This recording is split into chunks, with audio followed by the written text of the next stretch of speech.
66% of United States residents' public water is fluoridated. It is known to have tremendous effects on bone cancer, joint problems, bone weakness, lowered estrogen and testosterone levels, and dental fluorosis, which is yellowing of the teeth and pitting in the enamel.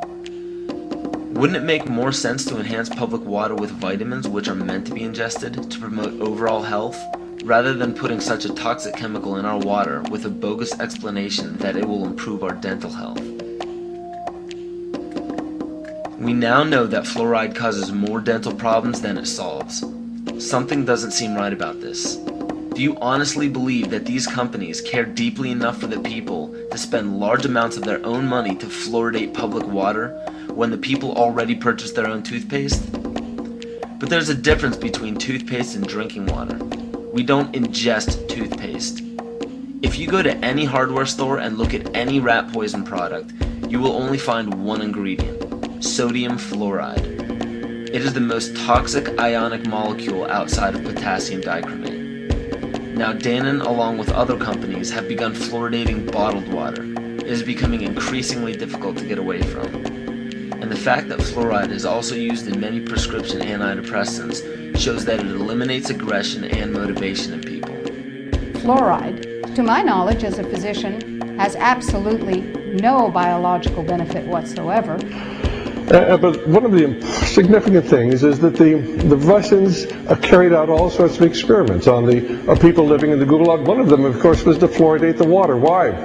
You fluoridate the water, why people are not as aggressive as they ordinarily would be. In fact, what is the active ingredient in Prozac that is so widely distributed in America today? Why, it's a fluoride compound. And now, we are finding that public water nationwide is showing up with arsenic, lead, cadmium, and thermonium, which is a radioactive form of lead. Cancer, lowered sex drive, birth defects, sedation, and brain defects. Does this not sound like a wonder drug for anyone aiming to control a population? It's quite astonishing, Paul, the degree to which environmentalists have not been educated about fluoride. You know, people have an unconscious trust in their doctor or their dentist, and if you can persuade doctors and dentists that fluoride is safe and good, then you're able to reach the rest of the nation. People believe their doctors and dentists, and that was a way of promoting fluoride for Bernays. Fluoride was killing their cattle, destroying their crops. Fluoride given to rats had produced bone cancer and liver cancer, and that those results had been doctored to make it look as though fluoride hadn't caused as much cancer. The pattern that we saw, it typically is what we see with other neurotoxic agents that are well known to cause a hypoactivity or a memory problem or an IQ problem. When I first presented the results of these studies, one of the individuals sitting and listening to the results, he says, "Do you have any idea what you're saying?" And he says, "You're telling us that we're reducing the IQ of children." And basically I said, yes.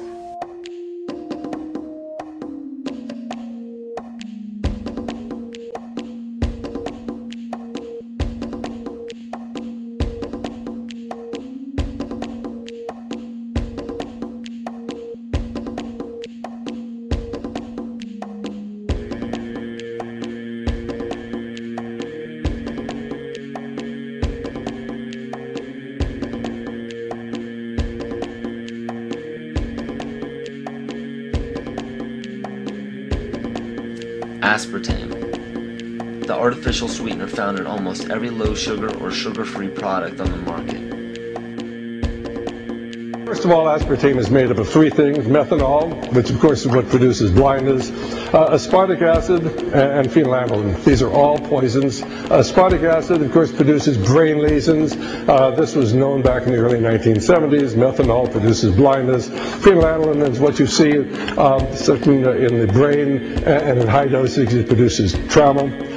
We're not making this all up. The FDA did publish back in, I think it was in the 80s, they did publish the 92 potential side effects of aspartame.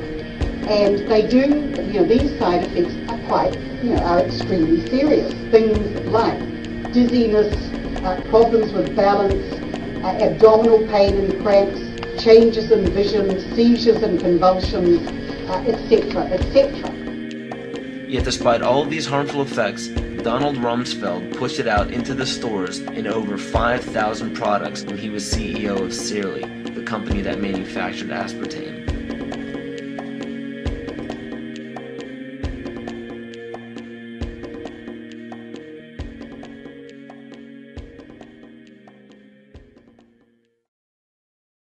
The sustainable goal is the elimination of the middle class.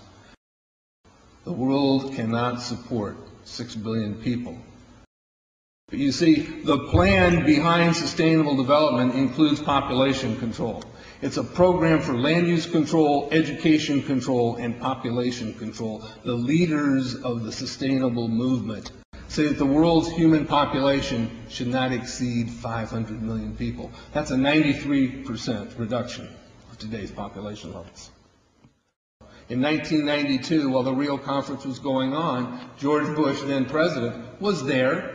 He was just offshore in Prince Charles's yacht, where he executed the Agenda 21 protocols on behalf of the United States and brought it back to Washington, D.C. Within a year, Bill Clinton, by executive order, established the President's Council for Sustainable Development. In 1996, Bill Clinton set up the President's Council on Sustainable Development. One of the dictates of Agenda 21 is that every country in the world is to set up a national council to oversee the implementation of Agenda 21. I've listened to Gorbachev explain, we are writing a new set of 10 or 15 commandments to replace the original 10. Which one of the 10 do you think these guys don't like? Thou shalt not lie, thou shalt not steal, thou shalt not covet. Because I'll tell you what, these people have lied to us. They're in the process of stealing all of this nation's natural resources, and they covet everything you have left.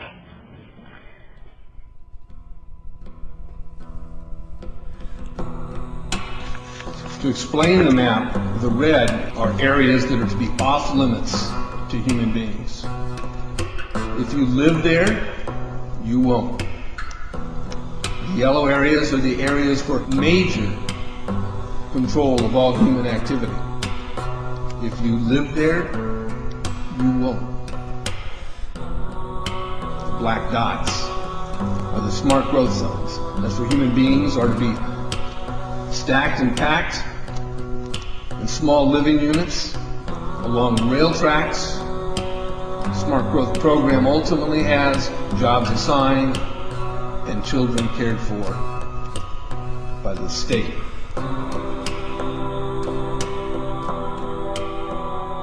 And in conjunction with Codex Alimentarius, food will be limited and water consumption will be decreased to 10 gallons per day per person. That is over a 90% reduction in people's average daily water consumption.